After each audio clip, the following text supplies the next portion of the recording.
전능하사 천지를 만드신 하나님 아버지를 내가 믿사오며 그 외아들 우리 주 예수 그리스도를 믿사오니 이는 성령으로 잉태하사 동정녀 마리아에게 나시고 본디오 빌라도에게 고난을 받으사 십자가에 박혀 죽으시고 장사한 지 사흘 만에 죽은 자 가운데서 다시 살아났으니 하늘에 오르사 전능하신 하나님의 편에 앉아 계시다가 저리로서 산 자와 죽은 자를 심판하러 오시리라. 성령을 믿사오며 거룩한 공예와 성도가 서로 교통하는 것과 죄를 사하여 주시는 것과 몸이 다시 사는 것과 영원히 사는 것을 믿사오나이다. 아멘.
나의 힘이신 여호와여, 내가 주를 사랑하나이다. 여호와는 나의 반석이시요 나의 요새시요 나를 건지시는 이시요 나의 하나님이시요 내가 그 안에 피할 나의 바위시요 나의 방패시요 나의 구원의 뿌리시요 나의 산성이시요 내가 찬송받으실 여호와께 아뢰리니 내 원수들에게서 구원을 얻으리로다. 사망의 줄이 나를 얻고 불의의 장소가 나를 두렵게 하였으며 스올의 줄이 나를 두르고 사망의 올무간에게 이르렀도다. 내가 혼란 중에서 여호와께 아뢰며 그 나의 하나님께 부르짖었더니 그가 그의 성전에서 내 소리를 들으시며 그의 앞에서 나의 부르짖음이 그의 귀에 들렸도다. 이에 땅이 진동하고 산들의 터도 요동하였으며 그의 진노로 말미암음이로다. 아멘. 기도하겠습니다. 은혜가 충만하신 아버지 하나님, 주의 넘치는 은혜와 사랑을 감사합니다. 이 아침 우리가 하나님의 말씀을 상고할 때에 저희들에게 성령을 충만하게 하시고 이 시간 성령께서 우리 가운데 왕래하시며 들을 귀를 더하여 주시옵소서. 예수님 이름으로 기도하옵나이다. 오늘은 우리가 2024년도 맥주감사주일로 지키는 주일입니다. 맥주감사주일은 성경에 있는 유대인의 3대 절기 6월절, 맥주절, 오순절, 맥주절이라고 부르기도 하고 칠칠절이라고 부르기도 하고 오순절이라고 부르기도 하고 이름이 좀 다양합니다. 그리고 이제 초막절, 초막절은 수장절이라고 하기도 하고 장막절 이렇게 이름을 부르긴 합니다만 그러나 하여튼 6월절, 맥주절, 초막절 이렇게 말하는 3대 절기 가운데 하나입니다. 유대인들의 달력으로는 3월이거든요. 그래서 우리로 양력으로 따지면 5월 중순에서 6월 중순 뭐 이런 정도 사이가 되면 본격적으로 추수를 하기 시작을 합니다. 그래서 맥주절이라고 그렇게 얘기를 합니다. 그런데 사실은 이때에는 중동 지방인 분동에서는 밀을 많이 거두고 있습니다. 그렇기 때문에 이 기간은 밀을 수확하는 것을 축하하는 기간인데 우리나라에서는 밀보다는 보리를 더 많이 재배를 했거든요. 그래서 맥주절 이렇게 번역을 하고 이름을 붙입니다.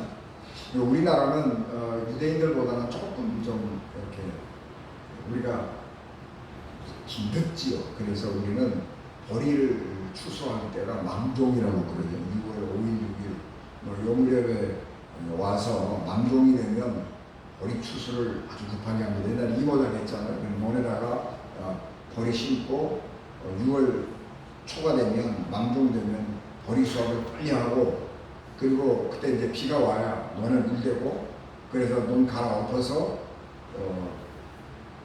거기다가 모내기를 하거든요. 그러면 이제 6월 하순까지는 모내기를 마치면 이제 비로소 이제 상반기 농사가 끝나는 것입니다. 그래서 6월 망종에 보리 농사하고 보리 수확하고 그 다음에 벼를 이제 다 모내기를 하고 나면 자연스럽게 조금은 농한기가 찾아오죠. 그래서 이때 맥주감사주의를 지키는 것입니다.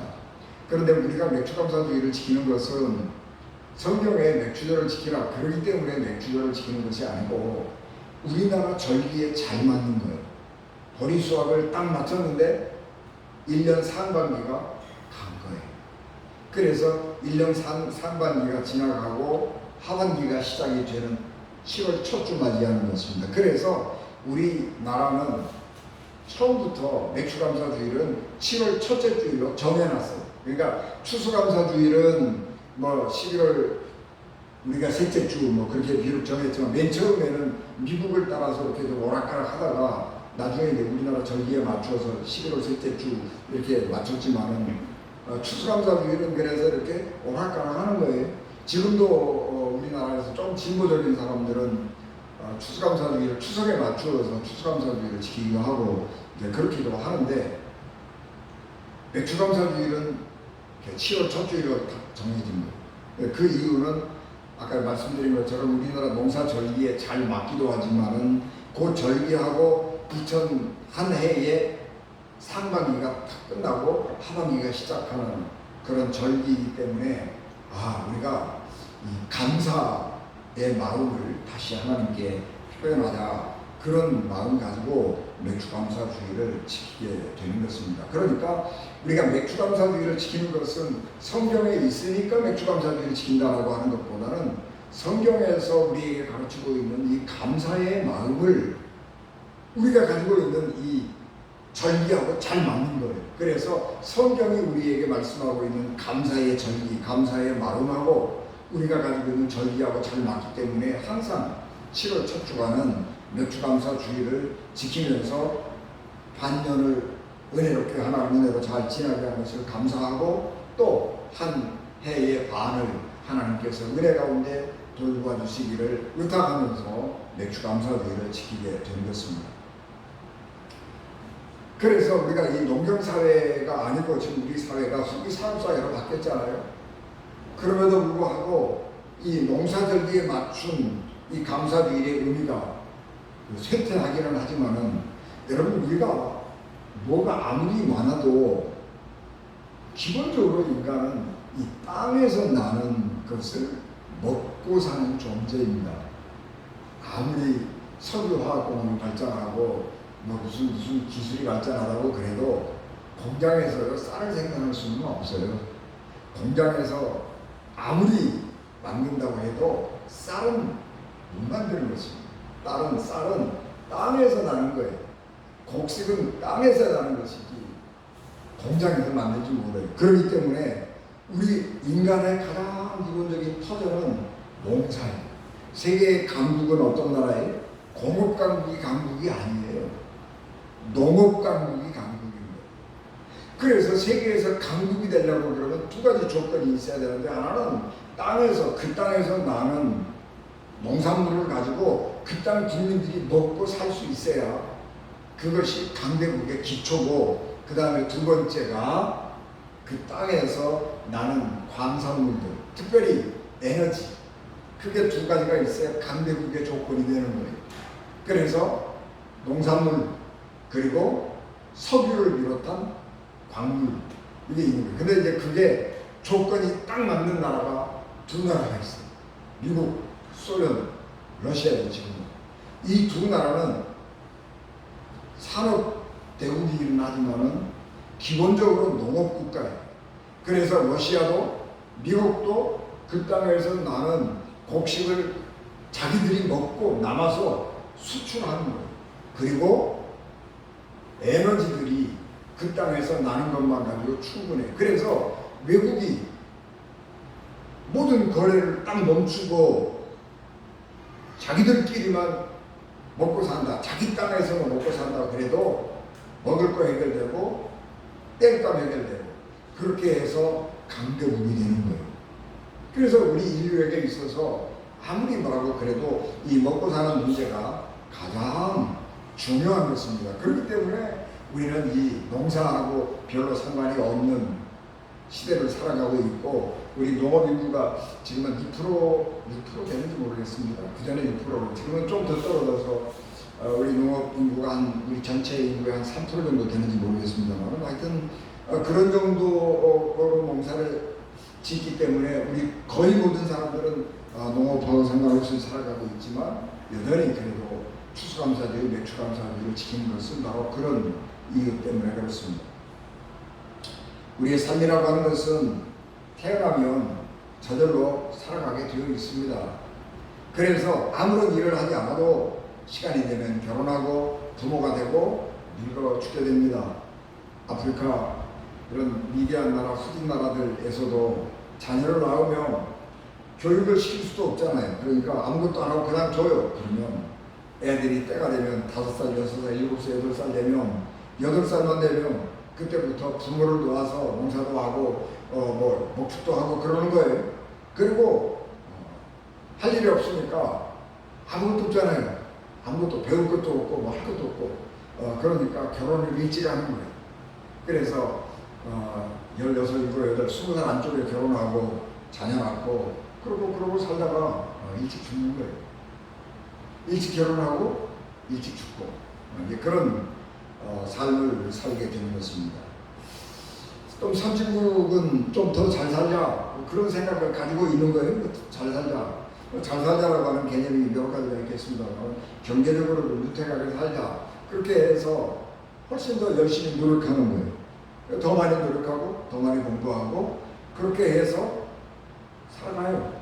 살아가는데 역시 잘 살자. 그리고 사는 사람들도 때가 되면 결혼하고 때가 되면 부모가 되고 때가 되면 죽는 거예요. 그러니까 우리가 인생의 시작과 끝을 이렇게 보면 똑같은 거예요. 태어나서 죽는 거예요. 인간이라고 하는 것은. 그런데 그 과정을 어떻게 사느냐. 과정을 조금 더 여유 있게 사느냐 여유 없이 사느냐, 살아가는 과정을 조금 사치를 누리고 사느냐 사치 없이 사느냐, 그런 차이가 있는 거예요. 근데 이제 사치라고 하는 것은 우리가 비싼 물건을 쓰고 돈을 어디 가서 펑펑 쓰고 이제 그런 거가 사치가 아니고 문화가 사치, 문화. 인간이라고 하는 것은 먹고 살기에 좀 여유가 있어져야 되면서 문화가 발전하거든요. 그런데 그것이 문화가 우리의 삶을 사치하는 거예요, 사치.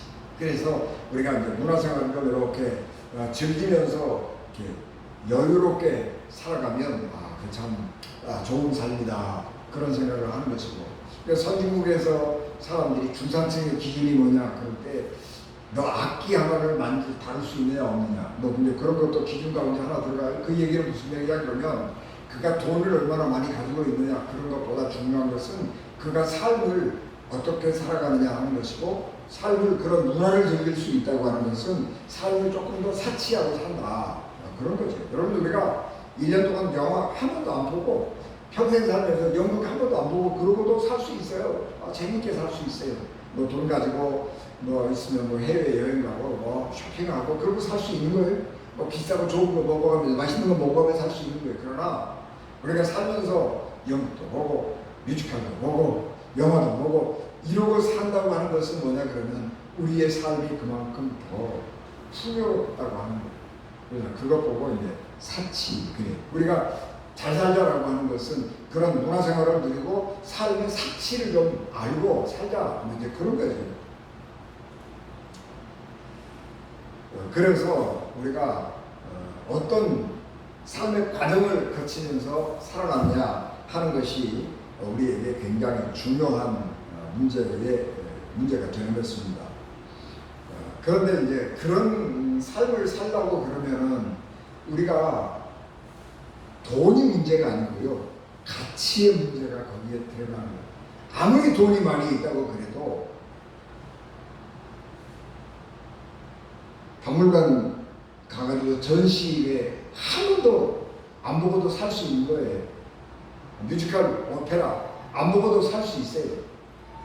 그런데 우리가 박물관에 가서 전시회도 보고 뭐 그런저런 문화생활을 즐기고 산다라고 하는 것은 그가 어떤 삶의 원칙을 갖고 살아가느냐라고 하는 게 굉장히 중요한 요소가 되는 겁니다. 그래서 우리가 삶을 아름답게 살려고 그러면은, 우리가 삶을 좀 풍요롭게 살려고 그러면은 삶의 원칙이 분명해야 돼요. 원칙.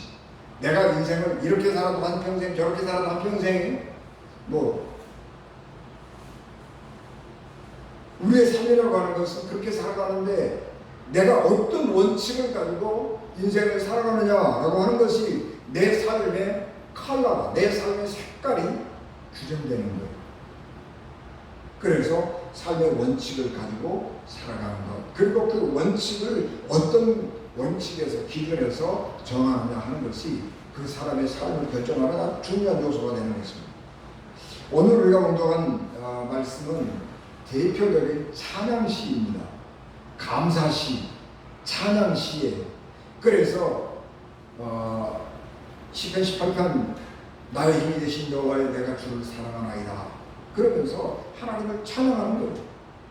이것은 우리 부제에 붙어있는 것처럼 다윗이 하나님께서 모든 대적을 다 물리쳐 주신 다음에 이스라엘과 유대의 통일 왕국의 왕으로 즉위한 후에 부른 노래다, 그런 소재가 붙어 있습니다. 다윗은 입지전적 인물이죠. 가장 낮은 자리에서 가장 높은 자리에 오른 사람입니다. 사무엘 선지자가 사울 왕은 하나님이 버리시기로 한 것을 아시고 하나님의 명령을 따라서 이새의 집으로 왔습니다. 와서 내가 당신의 아들들 중에서 차기 왕을 세우려고 그러는데 당신들 아들들을 다 불러모으시오. 그렇게 사무엘 선지자가 이새에게 말을 할 때에 이새가 아들들을 다 불러 모았는데 다윗은 빠뜨렸어요. 다윗은 너 우리 집에서 선지자가 사무엘 선지자 와가지고 제사를 지낼 터인데 너는 혼자 들판에서 양을 봐라.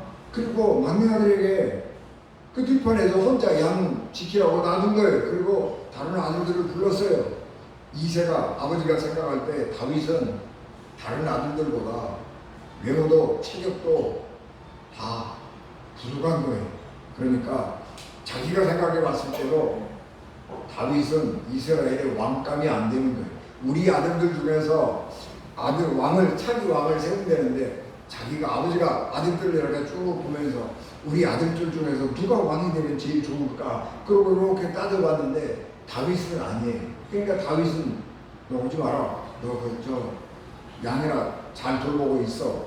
그리고 두고 다른 아들들만 두는 거예요. 이것은 아버지에게 인정을 받지 못한 아들이라는 말입니다. 그래서 다윗은 하여튼 아버지가 너 양 잘 지키라고 그러니까 양을 잘 지키고 있었는데 사무엘 선지자가 하나님의 뜻을 따라서 아들들을 낳아보니까 아니에요. 그래서 다른 아들이 있느냐고 물을 때에 아버지가 그때야 비로소 우리 막내 아들이 하나가 있는데 저기 양을 돌보고 있습니다. 그래서 그러면 그 아들 한번 좀 보자. 그래서 급해서 그 아들을 데려온 거예요. 다윗은 새까맣게 끌렸지. 얼굴이 붉었다고 그랬지. 얼굴이 빨간 건 왜 빨개요? 새까맣게 끌린 거예요. 그거 보고 붉다고 그러는 거예요. 다윗은 노래도 잘하고 다윗은 글도 잘 쓰고 그런 재능을 가지고 있었는데 그런 재능이 장군으로서는 별로 그렇게 아버지가 생각했을 수 있죠. 그런데 사무엘 선지자는 하나님의 지시를 받아서 그 아들을 아버지가 왕될 자격이 없다고 생각한 그 아들을 기름 부어서 차기 왕으로 세우는 것입니다. 골리앗 장군이 이스라엘을 침략해 왔을 때에 거인인 골리앗과 대적할 만한 이스라엘 장군이 없어서 국가가 위기에 빠졌습니다. 그럴 때에 소년이 다윗이 골리앗을 물리쳤습니다. 그래서 이제 국가 영웅이 되었지. 그리고 그 공로로 사위가 되었습니다. 다윗이 골리앗과의 전쟁에 대결하러 나갈 때에 모든 게 열세고 불리하죠. 골리앗은 거인이었고 다윗은 20세 안쪽 18세 그런 정도 되는 어린 소년이었고 키로 보나 무기로 보나 뭘로 보나 골리앗의 상대가 안 되는 거예요. 그런데 다윗에게는 새로운 무기가 하나 있었는데 그게 물맷돌이 물맷. 다윗이 가지고 있는 신무기. 그래서 그 물맷을 가지고 골리앗을 이기는 거예요. 그래서 이력 국가의 영웅이 되었고 왕의 사위가 되었는데 왕은 사울이 자기 장인어른인 사울이 이 다윗을 시기해서 죽이려고 하는 것입니다. 그런 죽음의 위기들을 수없이 많이 겪고 그 혼돈의 고난의 시기를 거치고 비로소 이스라엘 12지파의 왕이 된 것입니다. 그래서 이때에 하나님께 부르는 노래가 시편 18편의 말씀인 것입니다. 다윗은 절대 약세인 입장에서 모든 불리한 조건을 이기고 유대 다윗의 이스라엘의 왕이 되었기 때문에 굉장히 입지적인 인물이라고 할 수 있습니다. 그러나 다윗도 어려움을 굉장히 많이 겪었죠. 그래서 시편 18편에 보면 군대 용어가 많이 나와요. 군대 용어. 다윗은 전쟁을 굉장히 많이 한 사람이기 때문에 군대 용어. 여 하나님은 나의 요새시요 나의 방패시요. 그러니까 전쟁에서 자기가 죽을 위기에 처했을 때에 나를 하나님이 그렇게 보호해 주셨다라고 하는 군대 용어를 사용해서 하나님을 찬양하는 것입니다.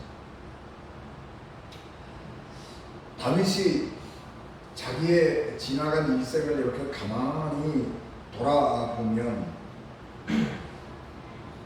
자기가 곤경에 처해 있을 때에 하나님께 기도했던 일들이 참 많은 거예요.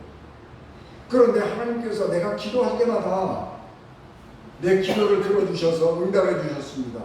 여러분, 우리가 오늘 제가 시편 쭉 봉독을 안 하고 7절까지만 봉독을 했습니다만 6절에 뭐라고 그러냐 그러면 내가 환난에서 여호와께 부르짖었더니 저가 그 전에서 내 소리를 들으시며 그 앞에서 나의 부르짖음이 그 귀에 들렸도다. 내가 환난 당할 때에 하나님 앞에 부르짖었더니 하나님께서 내 기도를 들으셨다. 그렇게 말하고 7절에는 뭐라고 그러냐면 이에 땅이 진동하고 산들의 터도 요동하였으니 그의 진노로 말미암음이로다. 그렇게 말씀합니다. 내가 기도했더니 하나님이 들으시고 땅이 진동하는 거예요. 지진이 막 일어나는 거예요. 산들의 터도 요동하는 거예요. 지진이 얼마나 크게 나는지 산들이 막 움직이는 거예요. 왜 그러냐? 하나님께서 자기의 기도를 들으시고 자기의 원수들에게 분노하신 거예요. 진노하신 거예요. 그래서 그 사람들을 초자연적인 힘과 능력을 동원해가지고 원수들을 다 꺾어버리신 겁니다.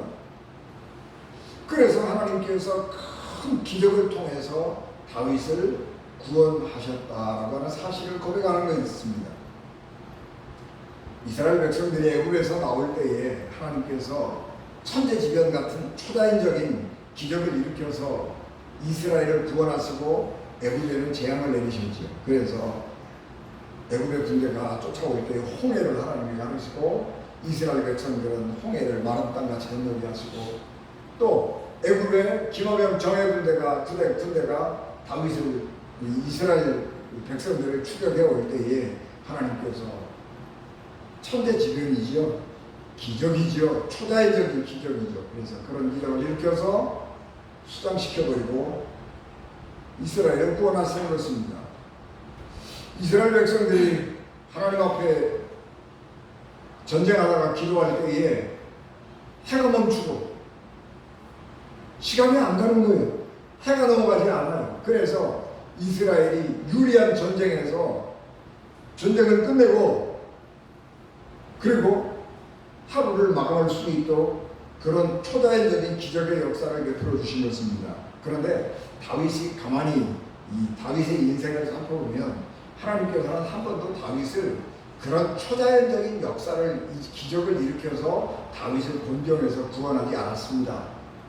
다윗은 하나님 앞에 기도할 때에 때로는 다윗의 사울의 아들 요나단이 자기를 도와주고 자기에게 정보를 주고 그래서 피하게 했고 꼭 죽을 수밖에 없는 상황에 놓여 있을 때에는 자기 아내이자 사울의 딸인 미갈이 속임수로 아버지의 군대를 따돌리고 자기를 살려두고 그랬습니다. 그러니까 이스라엘 백성들이 애굽에서 나올 때의 초자연적인 능력을 가지고 하나님께서 구원하셨지만은 다윗의 기도를 들으시고 하나님이 응답하시고 다윗을 도와주실 때는 이런 초자연적인 역사는 없었어요. 하나님이 기도하실 때에 하나님께 기도할 때에 하나님이 위급한 다윗을 구할 때에는 누군가를 통해서 다른 사람들을 통해서 도와준 거예요. 그렇기 때문에 하나님의 이것이 하나님의 도우심인지 아닌지를 알 수가 없는 거예요. 그런데 다윗은 이스라엘을 애굽에서 인도해 내실 때에 베푸셨던 그 초자연적인 하나님의 기적의 은혜와 능력이 나를 구원할 때에도 똑같은 현상을 가지고 기적, 초자연적으로 나를 구원한 건 아니지만은 하나님이 이 모양 저 모양으로 나를 도와주셨는데 그 두 기적은 다른 거예요.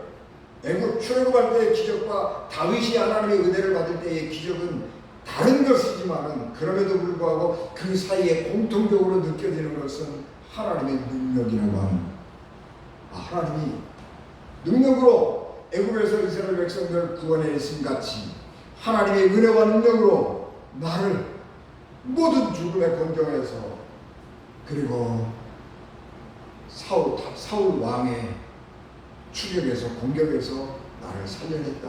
하나님의 능력이 나타나는 방법은 다르지만 내가 기도할 때에 나를 구원하시는 그 능력은 동일하게 역사하고 있었던 것을 깨닫는 거예요.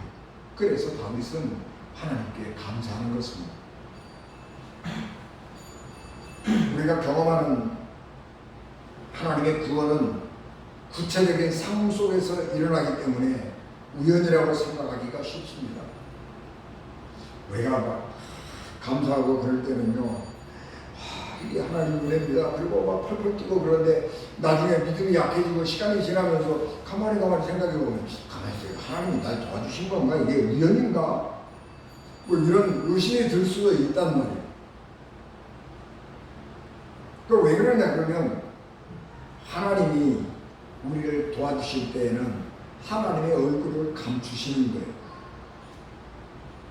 그래서 이 여러 환경들을 이렇게 운영을 하시면서 우리를 도와주시는 거예요. 그래서 하나님은 이게 역사하는 방법이 달라졌어요. 구약시대에 너무너무 어렵고 힘겹고 위급한 그런 때에는 하나님이 직접 나타나서 불기둥과 불기둥으로 때로는 무슨 뭐 홍해를 가르고 반석을 가르고 하나님 그렇게 하셨지만은 이제는 성경도 만들어지고 믿음의 경력도 경향도 많이 쌓이고 선지자 예언자 이런 말씀들을 통해서 우리가 신앙의 연조가 쌓이고 그렇게 하면서 하나님이 역사하시는 방법이 달라졌는데 하나님이 전면에 나타나셔서 역사하시는 것이 아니라 하나님의 능력이 역사하는데 우리 주변 여러 여건들을 통해서 역사하시는 거예요. 그래서 우리가 잘못 생각하면 우연이라고 생각하기가 쉬운 거예요. 그런데 우연이 아니고 하나님은 지금도 하나님의 보좌에 앉아서 하나님의 백성들이 기도할 때에 하나님은 들으시고 이 피조 세계에 개입하시는 거예요. 그래서 하나님의 뜻대로 이 세계를 움직이는 거예요. 그래서 하나님께서 개입하시기 시작하면 역사가 달라지는 거예요. 그래서 이 피조 세계가 하나님의 뜻대로 움직여 가는 것입니다. 하나님의 은혜와 우리의 절박한 필요 사이를 연결하는 것은 기도예요. 내가 환난 중에서 환난에서 여호와께 부르짖었더니 저가 그 전에서 내 소리를 들었으며 그 앞에서 나의 부르짖음이 그 귀에 들렸도다 라고 다윗은 고백한 것입니다. 그러니까 우리가 다윗의 노래는 많이 시편에 기록되어 있지만은 다윗의 기도는 별로 기록이 되지 않았습니다. 그러나 다윗이 이렇게 찬양하는 것을 보면 다윗은 늘 위기를 당할 때마다 하나님의 앞에 기도하면서 하나님의 도우심을 간구했습니다. 우리가 이걸 잊지 말아야 되는 것입니다. 우리가 맥주감사주의를 지키는 것은 하나님께 감사하며 살겠다라고 하는 것을 다짐하는 거예요. 여러분 우리가 믿음이라고 하는 것, 감사라고 하는 것 그런 거는 저절로 생기는 거 아니에요. 믿음도 감사도 사랑도 우리가 가만히 있는데 저절로 막 생기는 거 아니란 말이에요. 사랑하고 싶은 마음이 막 저절로 생기는 거예요? 아니요. 안 생기는 거예요. 인간은 죄인이기 때문에 가만히 두면 속에서 죄가 솟아나는 거예요. 가만히 두면 원망과 불평 같은 악들이 솟아나는 거예요. 예수께서 제자들과 함께 식사하실 때 손을 안 씻고 밥을 먹었어요. 유대인의 전통은 그날은 덥잖아요. 더우니까 밥 먹기 전에 꼭 손을 씻는 거예요. 그런데 예수님의 제자들이 손도 안 씻고 밥을 먹어. 먼지 막 다 더러운 손으로 먹는 거예요. 그러니까 서기관 바리새인들이 하면서 손도 안 씻고 저거 예절도 없고 매너도 없고 우리 관습도 안 지키고 그러고 비난할 때에 예수께서 뭐라고 말씀하시냐 그러면 마태복음 19장 19절 20절 마음에서 나오는 것은 악한 생각과 살인과 간음과 음란과 도둑질과 거짓 증언과 비방이 이런 것들이 세상 사람을 더럽게 하는 것이고 씻지 않는 손으로 먹는 것은 사람을 더럽게 하는 거라느니라 이렇게 말씀했습니다.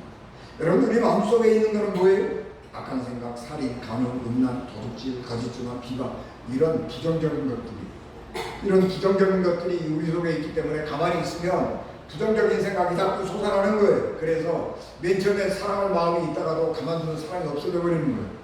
감사할 마음이 있다가도 저절로 가만히 두면 감사할 마음이 없어져 버리는 거예요. 그래서 우리가 이런 감사주의를 지키는 것은 뭐냐 그러면 내가 앞으로 내 인생을 감사하는 삶을 살겠다. 내 인생의 원칙을 믿음과 감사로 살겠다. 그렇게 다짐하는 거예요. 그래서 우리는 정기적으로 이 마음을 다짐해야 되는 거예요. 가만두면 이 없어져 버려요. 여러분 우리가 결혼하잖아요. 결혼하는데 결혼 안 하고 살면 어때요? 결혼식 안 올리고 살면 뭐 되나요?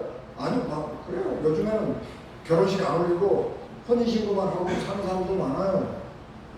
뭐가 다르냐고. 결혼식을 하는 것과 안 하는 것과 뭐가 다르냐 그러면 물어보잖아요. 결혼식 할 때 주례가 앞으로 너 무슨 일이 있거나 말거나 이 여자 사랑하고 살겠냐? 너 무슨 일이 있거나 말거나 너 이 남자 사랑하고 살겠냐? 그러고 물어보는 거예요. 여러분 우리가 결혼을 하는 것은 사랑해서 결혼하잖아요. 사랑하기 때문에 결혼한다. 우리가 그렇게 생각하기 쉽지만 아니요. 결혼이라고 하는 것은 결혼식이라고 하는 것은 내가 앞으로 당신만 사랑하겠다고 다짐하는 거예요. 살다 보면 꼴보고 싶고 미워질 때 얼마나 많아요. 안 살고 싶을 때 많지요. 그런데 우리가 다짐하는 거예요. 그래도 내가 너를 사랑하고 살기로 했어.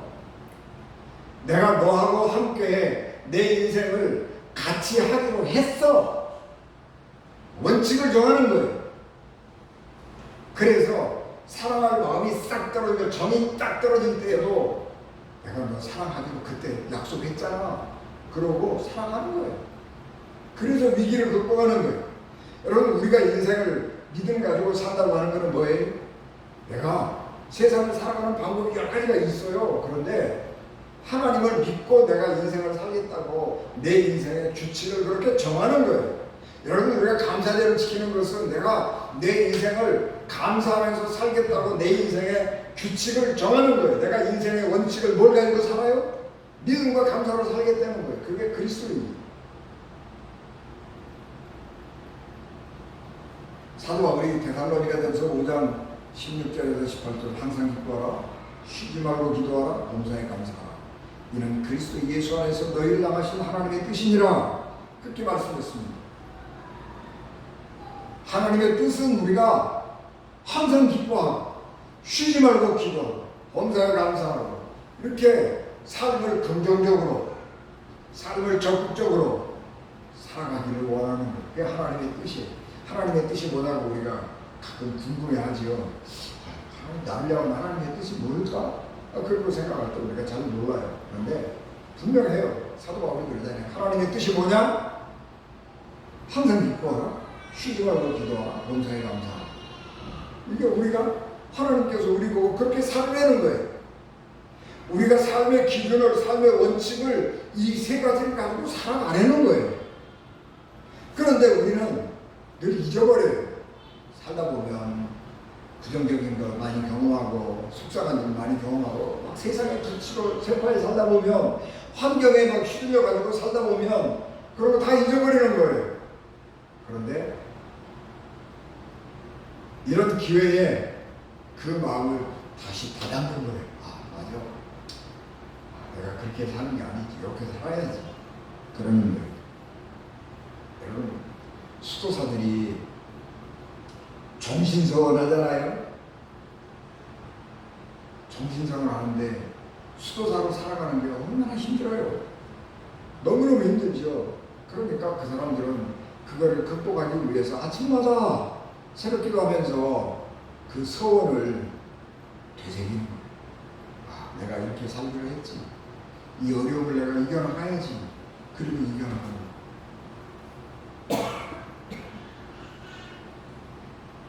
우리가 거듭 말씀드리지만 이 감사주의를 지키는 것은 우리가 잊어버리기 쉬운데 세상에 휘달리다가 불평하고 원망하고 나는 왜 그런 것도 없지 우리 아버지는 왜 그러지 뭐 이런 생각을 하면 얼마나 속상하고 불평불만이 많았는데 그거 의도적으로 버리는 거예요. 의도적으로 내가 그렇게 살겠다고 작정하는 거예요.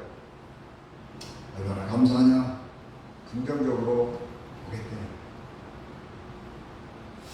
그런데 이제 하나님께 기도하는 사람만이 이런 봉사에 감사하는 삶을 살도록 하나님께서 구원하시고 도와주신다고 하는 사실입니다. 다윗은 그런 경험을 수없이 많이 경험했고 그 경험을 노래로 오늘 우리가 공동한 말씀으로 우리에게 남겨주셨습니다. 우리가 어렵잖아요. 지금 세계적으로도 어렵고 우리나라도 많이 어렵습니다. 여러 가지 우리 이제 미국하고 우리하고 이 기준금리 차이가 2% 이렇게 나잖아요. 그러니까 사실은 정상적으로 가면 미국보다는 우리 금리가 높아야 되는 거예요. 그런데 이거 지금 이 가계부채 때문에 이게 억지로 지금 이렇게 거꾸로 유지하고 있는 거예요. 그러니까 어떻게 돼요? 환율이 막 뛰잖아요. 1,400원 이렇게 뛰잖아요. 환율이 1,400원 이렇게 뛰면 어떻게 돼요? 막 물가가 오르고 난리를 하는 거예요. 지금 수입 물가가 올라가니까 올라가는 거예요. 막 억지로 이렇게 누르고 있으면 어느 순간에 막 터지는 거예요. 그래서 우리 사회가 많이 어렵고 경제가 많이 어렵고 어려워요. 어려운데 우리가 이러기 때문에 힘겹고 힘들어서 불평불만하기 쉽잖아요. 근데 우리가 이런 절기를 지나면서 아니야, 하나님이 기도하는 자에게 은혜를 베풀어 주시고 하나님께서 우리의 삶을 주관하시면서 우리를 인도해 주실 거야. 그런 믿음으로, 그래서 우리가 내 삶을 기쁨으로 감사함으로 살겠다, 그렇게 새롭게 다짐을 하는 것입니다. 맥주감산 지키면서 그렇게 삶을 살기로 다짐하고 또 하나님께 감사하는 은진가족 되시기를 주 예수 그리스도 이름으로 축복합니다. 기도하겠습니다. 은혜가 충만하신 아버지 하나님, 은혜를 저희들에게 충만하게 하시고 우리가 맥주감사주의를 지키면서 우리의 삶을 다스리는 다짐하고 흩어진 우리의 마음들을 다잡습니다. 하나님, 감사하며 살게 하시고 그렇게 살겠다고 다짐하고 2024년 살아가게 도와주시옵소서. 예수님 이름으로 기도하옵나이다.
지금은 교회의 노래가 되시며 길이요 진리요 생명이 되셔서 우리를 하나님 나라로 인도하시는 예수 그리스도여, 죄인들을 구원하시려고 자기 아들을 십자가에 버리신 하나님 아버지의 극진하신 사랑하심, 성령님의 감동 감화 역사 위로 교통되게 주관하십니다.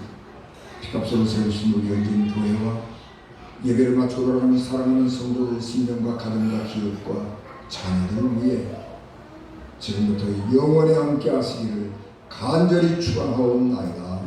아멘.